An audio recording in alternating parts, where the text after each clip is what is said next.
पिछले पार्ट में हमने देखा कि एक आलसी लड़का था। वो आश्रम में गया। वहाँ एक गुरुजी थे और आश्रम में उसे एक दिन खाना नहीं मिला क्योंकि उस दिन एकादशी थी। फिर वह लड़का नदी के पास गया, खुद खाना बनाया। भगवान श्री राम और माता सीता ने भी खाना खाया, लेकिन उस लड़के ने कुछ भी नहीं खाया था। एक बार फिर वह नदी के पास खाना बनाने गया। तब भगवान श्री राम के साथ बहुत सारे लोग आए थे और अगर आपने पार्ट 1 नहीं देखा तो उसका लिंक मैं नीचे डिस्क्रिप्शन में दे रहा हूँ। अब पार्ट 2 शुरू करते हैं। लड़के ने सिर्फ 3-4 लोगों के लिए खाना बनाया था और इस बार भी खाना कम पड़ गया। लड़का उदास हुआ और खाने को प्रभु के आगे रख दिया। उन्होंने खाना खाया और फिर चले गए और इस बार भी लड़का फिर से भूखा रह गया। अब लड़का फिर से आश्रम गया। दिन बीतते गए और फिर एकादशी का दिन आया और इस बार उसने गुरुजी से कहा कि गुरुजी मुझे इस बार थोड़ा ज़्यादा अनाज चाहिए। गुरुजी सोचने लगे कि यह इतना सारा अनाज का क्या करता है, कहीं से बेचता तो नहीं है। फिर उन्होंने कहा ठीक है, भूख से परेशान रहता होगा। लड़के ने कहा नहीं गुरुजी, मैं भूख से परेशान नहीं रहता हूँ। प्रभु के साथ बहुत सारे लोग आते हैं, उनको भी भोजन कराना पड़ता है। गुरुजी को लगा कि लड़का पागल हो गया, लेकिन गुरुजी ने सोचा कि चलो एक बार चलकर देखते हैं कि लड़का इस अनाज का क्या करता है। और फिर से वह भोला सा लड़का अनाज लेकर नदी के किनारे पहुंचा और इस बार उसने खाना नहीं बनाया। उसने सोचा कि प्रभु हर बार ज़्यादा लोगों को ले आते हैं, इसलिए इस बार वह जितने भी आएंगे खुद खाना बनाएंगे और खुद भोग लगा लेंगे। और फिर वह प्यार से प्रभु को बुलाने लगा। गुरुजी ये सब छुप कर देख रहे थे कि इसने खाना तो बनाया नहीं और प्रभु को बुला रहा है।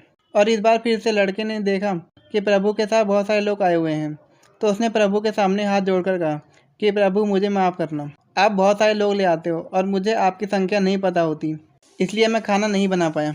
आप स्वयं आइए, बनाइए, खाइए और भोग लगाइए। प्रभु मुस्कुराते हैं और अपने साथ आए सभी लोगों के साथ मिलकर खाना बनाते हैं। गुरुजी ये सब छुप के देख रहे होते हैं और फिर लड़के के पास आके कहते हैं कि तुम ये क्या कर रहे हो। लड़का कहता है कि गुरुजी आपको नहीं दिख रहा है कि भगवान श्री राम आ चुके हैं, माता सीता भी आई हुई हैं, हनुमान जी भी आए हैं और सभी लोग आए हुए हैं, खाना बना रहे हैं। गुरुजी ने बोला कि तुम पागल हो गए हो क्या, मुझे तो कोई भी नहीं दिख रहा है।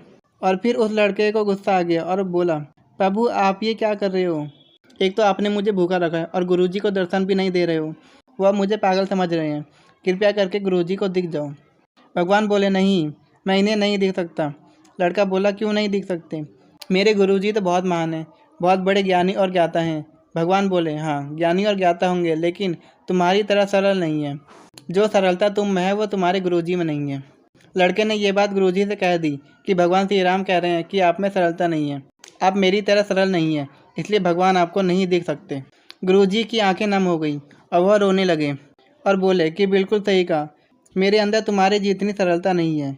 और फिर माफ़ी मांगने लगे और फिर भगवान ने गुरुजी को भी दर्शन दे दिए। ये कहानी हमें सिखाती है कि जीवन में सरलता बहुत ज़रूरी है।